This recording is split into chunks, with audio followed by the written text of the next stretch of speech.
विषय बघा याचा जी झटका आहे, गोळ्याची जी स्पीड आहे, स्पीड ही एक नंबर आहे. फक्त विषय काय आहे तुम्हाला सांगा, तुमच्या लक्षात आलं का? त्यानं गोळा हिथं घेतलाय बघा, तुम्ही हिथं घेतला आणि हिथनं दाबलाय, बरोबर आहे ना? दिवस गोळा त्यानं जर हिथनं वरनं दाबला, हिथनंच वर तर पुढे जाणार आहे. त्यानं काय केलं, ती गोळा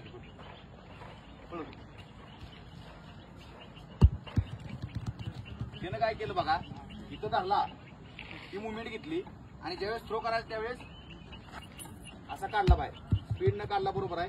त्यानं फास्ट पण टाकला, बरोबर आहे?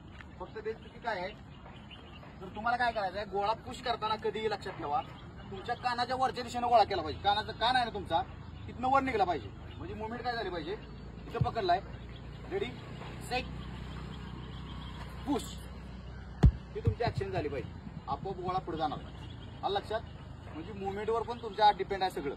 म्हणजे ही जी कानापासून तुम्ही गोळा करताय ती खूप महत्वाचं आहे. तुम्ही काय करताय, खालनं काढताय, खालनं काढू नका. पोझिशन गोळ्याला थोडी नॉर्मल तुमच्या बॉडीसोबत थोडा तिरका द्या.